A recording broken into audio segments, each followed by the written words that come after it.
As the security situation in the country continues to worsen, the coalition of over 52 northern groups is calling on residents in Sokoto, Zamfara, Katsina, and Niger states currently grappling with the unprovoked killings to protect themselves against terrorists who might want to attack or impose levies and taxes on them.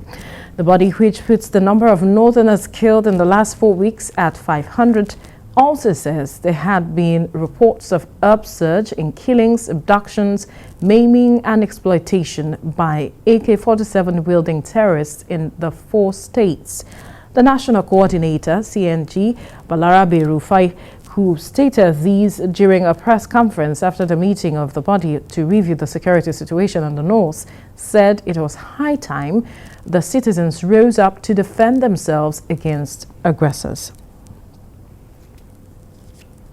Well, to talk about this, security analyst Chukwuma Okenwa joins me now via Zoom to talk about this development. Thank you for joining us, Chukwuma. Now, this is not the first time we're hearing people come out to say that it is time for citizens to begin to defend themselves. We've even had a government official come out to also make a statement like this. But paint us a picture of what this impression, of your impression of statements like this, what it makes, what do you think of it? Honestly, it sounds more like a motivational speech. And of course, when you talk about security issues, you talk about reality check, you talk about serious matters that require government intervention, because certainly the citizens, are they going to confront those miscreants? Are they going to confront those non-state actors with bare hands, with lack of training? Do they have the competence to actually turn the game in a game that seemingly has undermined the capacity of our military? And one has wondered why in a case like this, it does appear that every other person is troubled except the government, whose primary purpose should be the security of people and, of course, as their welfare. So we've seen the coalition of the Northern Group thinking out of the box all of the time, from proposing for a mass protest to also convening a mega pan-Northern Nigeria summit. They have just been thinking, and now also they are recommending. But of course, you are talking about confronting terrorists that has obviously overwhelmed those communities.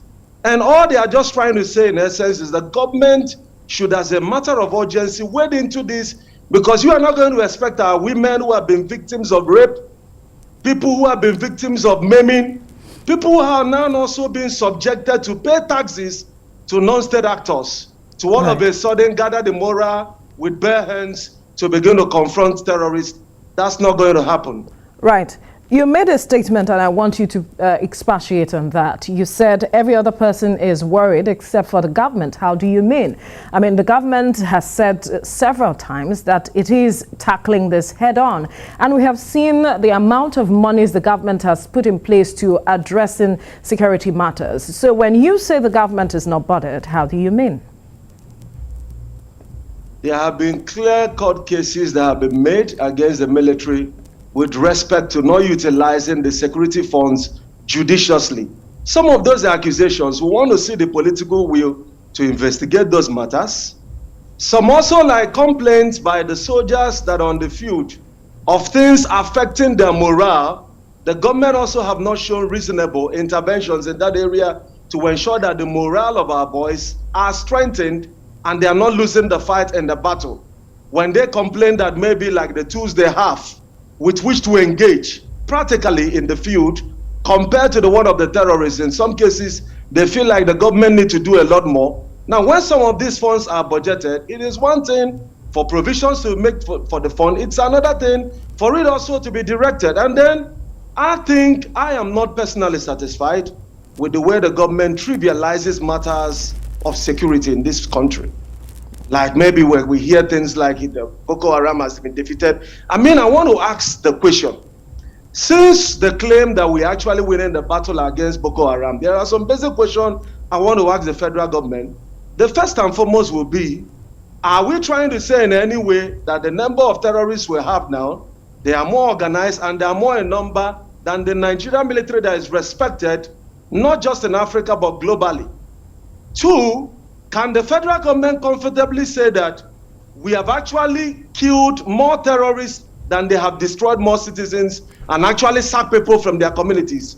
So what we want to see, like that solemnity on the part of the government, that sense of sobriety to engage and to get like all of the arms of the military to engage. We want to see like Air Force, we want to see, you know, the land army engage creatively, get people from different divisions and collectively tackle this challenge.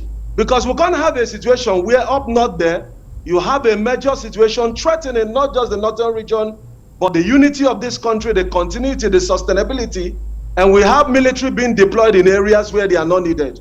I think that is not the right strategy that the government need at this particular point. Right. So invariably, you're saying that you want to see sobriety on the part of government with regards to addressing this matter.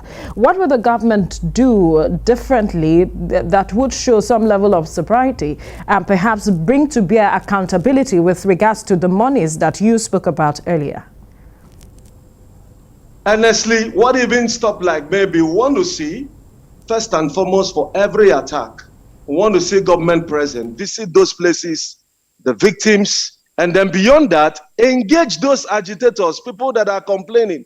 We don't love the way you are being handled. Have the government even sought for the ideas of some of these notable citizens, you know, who are actually on the forefront to defend their people? Engage them and bring the ideas. We don't want to see maybe more engagement of people like Gumi, who obviously have like sentiments for some of these terrorists. We want to see genuine people who are concerned with the plight of the North come on table with the government. Anytime they complain, there should be a need to engage them, come up with fresh strategies, review the former one. Why didn't it work?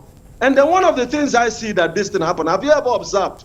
All the while the Northern group have been agitating and speaking about this, it does appear that all the other groups also in other regions are silent. You know why? The reason is very simple. Issue of security is local. Issue of security is regional. And that also makes a case for the need for not just the state police, but also a kind of community policing where citizens can collaborate with the police to tackle some of these issues. And I'm one of those who are at the forefront advocating the need for the military, possibly in the nearest future, to return back to the barracks. Issues of internal security should be left to the police force. But we've so much underfunded the police, demotivated them, so that every region is not even thinking of like an alternative to police force. The nation, by territory December, is gradually descending into anarchy, and we should not allow that to happen. Globally, like we know, the police should be in charge of internal security.